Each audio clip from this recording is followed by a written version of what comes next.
Tonight, how you can change your brain and how the discovery of the brain's amazing ability to rewire itself is giving researchers new hope for treating disease and for improving life as we age. It's called neuroplasticity. Simply put, it's the brain's never-ending ability to change. It is without doubt the last frontier. We'll visit Nobel Prize winner Dr. Eric Kandel, who discovered how the brain changes to store memories. To understand how you work, to understand how the inner parts of your psyche operate, it's fantastic. And most astonishing of all, we'll show you how the discovery of neuroplasticity is unraveling the connection between the brain and the mind, with the help of Buddhist monks and the Dalai Lama himself.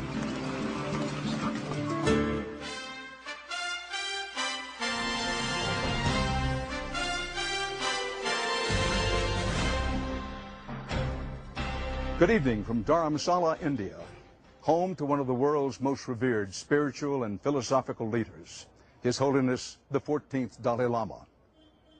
Many people come here for pilgrimages and spiritual quests, but we are here to explore a whole new world of science. It's called neuroplasticity, and it's the study of what we now know to be the brain's extraordinary ability to change, to grow, and to even rewire itself. And we're also here because the Dalai Lama and the Buddhist monks and lamas who devote themselves rigorously to meditation training now find themselves on the forefront of advanced research to find the connection between the mind and the brain. They are the keepers of the ancient but still evolving practice of Tibetan Buddhism. They begin as small children, memorizing and training their minds for a lifetime of devotion. Looking inward becomes a way of life, and meditation is one tool in their quest for enlightenment. And now this 2,500-year-old practice is offering modern neuroscience a path to understanding how our brains can change throughout life. It's a phenomenon called neuroplasticity, and it's turned brain science on its head. So the first thing I'm going to do is measure your head. 33-year-old Yongey Mingyur Rinpoche, an esteemed teacher of Tibetan Buddhism, is on his third visit to the University of Wisconsin's Weizmann Laboratory for Brain Imaging and Behavior. We're going to go one by one to make sure each one of these sensors is placed properly on your head, Rinpoche. For the past 5 years, Buddhist monks with tens of thousands of hours of meditation training have volunteered their brains for scientific study. Spending time with them is very inspiring because they are always very happy, very funny also. That produces some oscillation in your brain. Neuroscientist Antoine Lutz is part of a team of researchers trying to understand how the monks' mental training changes the brain. We think that someone who is trained to practice compassion, they're somehow going to change their brain through this practice. So we are interested to see how far can you transform your mind and how far that the brain can change. Seeing how physical training or experience altered brain circuits, the team at the University of Wisconsin wanted to know if mental training like meditation could change a region in the brain that manages emotions. We think that what meditation does is training this region to react differently. Next, we're going to do another block of compassion meditation. On this visit to the lab, Lutz asked Mingyur Rinpoche to use his powers of concentration and attention to focus on compassion, a traditional Buddhist meditation practice. This gives the scientists a glimpse into the inner workings of a brain that has been trained to enter intense emotional states. So what you see here is the EEG across 20 seconds when Mingyur Rinpoche was just staying at rest, doing nothing and, normal state. At this particular moment, we ask him to start to meditate on compassion. And what you see is that there is a very strong increase in the speed of the oscillations while he starts to meditate. What Mingyur Rinpoche's brain is doing is called gamma activity.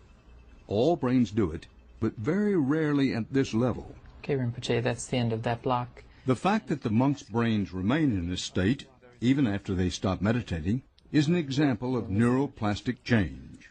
That's, for us, is an indication that through the training, something happened in the brain, and something had changed in such a way that they can generate these very, very integrative and coherent states during meditation. This transformation of brain activity equals what the monks describe as a state of clarity and intense compassion for other beings. It is our hope that by collaborating with experts like Mingyur Rinpoche, we can maybe better understand what is consciousness in relation to the brain. There's many parallels between the modern science and Buddhism view.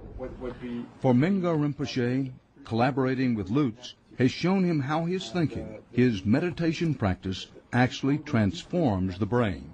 So the more you meditate, the more the amplitude increase. Oh, more. Yes. More time, better. Yeah. If you apply meditation every day a little bit, then you change the habit of the brain function. The brain changes in a kind of haphazard way, if you will, without that kind of systematic input or training. Professor Richard Davidson is the director of the Weizmann Center and the principal author of the meditation studies. We are exposed to all kinds of influences in our environment all the time. Those influences are affecting our brain. They are changing our brain. If we are better able to regulate those inputs and to engage in specific kinds of training to cultivate positive qualities of mind, we can, I think, based upon modern neuroscience evidence, we can change our brains by transforming our minds in beneficial ways. Davidson has published dozens of neuroscientific studies on emotional disorders and brain structure, but it was his personal interest in meditation that made him pursue a new line of research. The brain is constantly changing. It's changing all the time. And the question is, how can we change it for the better? To find out how emotions might be managed using the brain's plasticity, Davidson turned to one of the world's experts on training the mind, His Holiness, the 14th Dalai Lama. The Dalai Lama has a keen interest in science, and he regularly participates in meetings of the Mind and Life Institute. That's an organization founded to connect Western scientific research with Buddhist interests in mental training. There's no reason why we couldn't use the exquisite precision of science which we've directed to studying states like fear and anxiety and bring them to study compassion.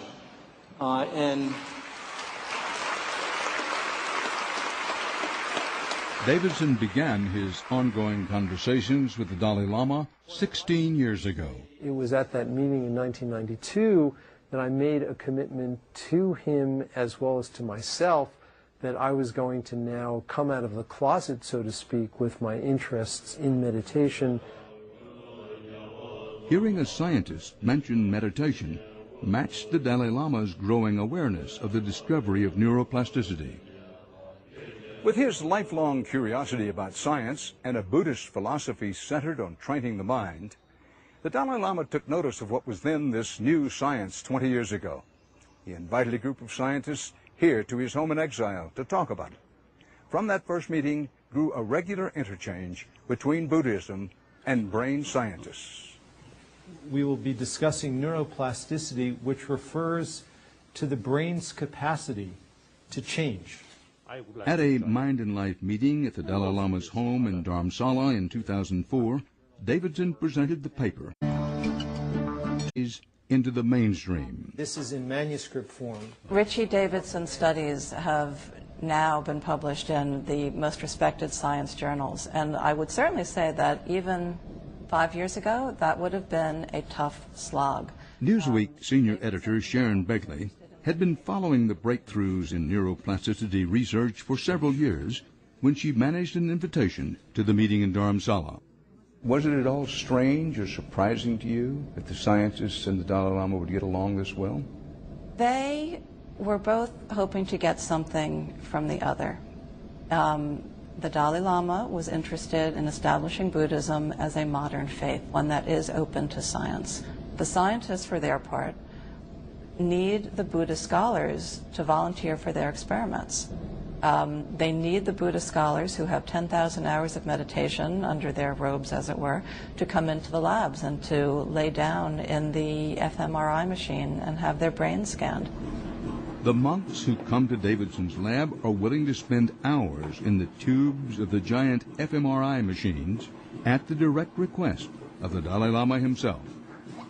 He encourages the monks, the lamas, the other Buddhist scholars around him to volunteer their brains for this neuroscience research. And specifically, what he's interested in learning is whether mental training, which in Buddhism, of course, takes the form of meditation, can act back on the brain to produce structural and functional changes. Can it? He believes it does. Buddhist philosophy says it does. And the emerging research indeed shows that it can. Pulling together what she found in Dharamsala and decades of brain science research, Begley wrote the book on the new discovery that our minds, our thinking, can change our brains. Your book is titled Train Your Mind, Change Your Brain. Is that really possible?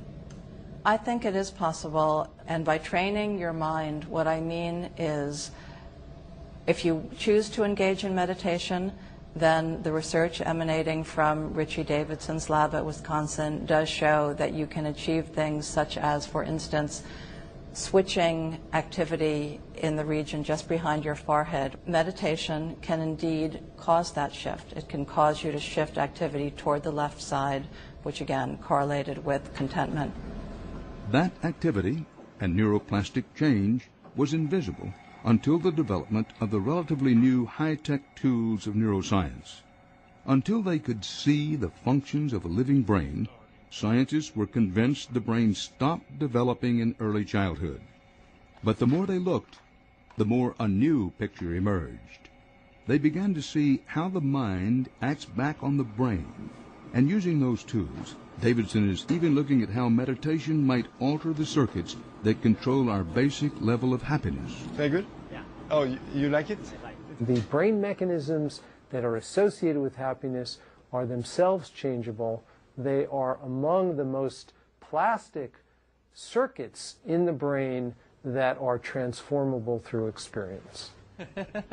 With evidence that meditation was changing the circuits in the part of the brain associated with contentment and happiness in monks, Davidson extended his research to people who had only a brief 8-week training in a form of meditation designed to decrease negative emotions and cultivate the positive. People like you and I, ordinary middle-class Americans, underwent this training. They showed a reliable change in their brain activity over the course of this 2-month period. It is more scientific evidence that, Davidson says, holds out the promise that the powers of neuroplasticity could mean, as the old saying goes, that we can be as happy as we make up our minds to be. We shouldn't think of these as fixed characteristics of people. If we take the initiative, if we take responsibility for our own minds, we can produce more positive individuals who have more of these beneficial qualities, which in turn, I think, will have a synergistic effect in making our culture and our society a more positive one. Finding out if there is hard evidence that meditation brings real change in people's lives is at the heart of the Dalai Lama's interest in this new science. Your Holiness, I very much appreciate you doing this. Thank you. Let's talk science. We spent an hour with the Dalai Lama at his home in Dharamsala, exploring his fascination with the science of the mind. Particularly, I feel the medical science now showing, I think, genuine eagerness to tackle our emotions, how to develop some of these useful emotions, and how to reduce the negative emotions such as fear, anger, like that. Is a definition of what you're trying to do is find the connection between the mind and the brain? I think from my viewpoint, my expectation, through experiment or through investigation, we will find a certain, way to tackle our destructive emotion and try to reduce this negative emotion and increase positive emotion. The Dalai Lama says his own meditation practice has brought him a sense of well-being and a reduction in the negative emotions that most people assume are an unchangeable part of life. Usually, we consider every emotion as just part of our life, part of our mind. For example, fear or hatred, it comes, we just consider normal. I think that's a mistake. He sees the studies coming from labs like Richard Davidson's backing up his own personal experience. Now, one example, when we feel certain sort of irritation, during that moment, if that person concentrate fully on the breathing, nothing else, and breathing 1, 2, 3, like 5, 10, 15, 20. When you start breathing, mental state irritated. But then after 20, 30 breathing, your mental state will be little different, little more calm. Since we are dealing with emotions, so the best method to deal with that is so-called meditation. Not for next life, not for heaven, but for day-to-day well-being. And that, the ability to trigger change that improves life, is why the Dalai Lama continues to encourage monks to participate in scientific research. He says he might even consider participating himself one day. Some of the monks and lamas took part in the scientific research. Did you consider taking part, submitting yourself to that kind of examination? Some cases in the past, some my friend want to check, wants to carry experiment on my brain. Actually, I have no special sort of experience. So I usually say telling them worthless taking experiment on my mind. It's nothing special, because no sufficient time to meditate. So hopefully I will get more time to meditate. Then when I have some special sort of experience, develop, then I'm ready. I would also hope that just as the Dalai Lama's interest in this work relates to his hope that we can become a more compassionate species, that we will find ways to increase activity in those regions of the brain that underlie compassion and altruism. We all have it in us. Many of us lose it at some point in our lives, but it's there, and it has a basis in the brain, and the challenge is to find it and to use it in a way that will, produce a better. This is the most complicated problem we've ever confronted in science. This is more difficult than getting a man on the moon. This is more difficult than the genetic code. This is something that's going to occupy us for the next 100 years. We really don't know what the limits of neuroplasticity are. But so far, everything that has been discovered suggests that we had sold the brain short. And in fact, we have much greater capacity for self-renewal, for growth, for improving ourselves than neuroscientists had ever dreamed. What do you expect to see coming next in this world of neuroscience? I would not be surprised to see it applied to muscular dystrophy, even to multiple sclerosis. These are all things that are under active investigation in some of the country's leading neuroscience labs, so it's not just pie in the sky, it's not just dreaming. The discussion with modern science, initially by my own curiosity. The Dalai Lama likes to tell scientists that his own dream of a dialogue between Buddhism and science began during his childhood in Tibet. When you first heard that scientists were beginning to explore the possibility that the brain could change, even rewire itself. What interested you the most? I think I can say since my childhood, I think out of my curiosity, I always wondering, what was that, what is that, what is that? Sometimes I describe myself as a scientist rather than a religious person. Why? As an adult, he points to science, not religion, as the best tool for teaching in the world beyond the Buddhist monasteries. Most of the research has been done with people who know about meditation. For those people who don't meditate, is there anything in this new science that would apply to them? Now, there could be two categories. One, believer or religious-minded. So part of their religious practice, some meditation. My main concern is not that category. My main interest is, usually I call secular ethics. So the people who have no interest about religion or about belief, but they also, you see, want a happy life. So now we need, without touching any religious belief, simply on the basis of our common experience and common sense, based on scientific finding. That's the way to educate people, particularly younger generation. The Dalai Lama hopes Western scientific studies will continue to connect emotional well-being to physical health and encourage more research in neuroplasticity. Some emotions are very good for not only peace of mind, but also for health.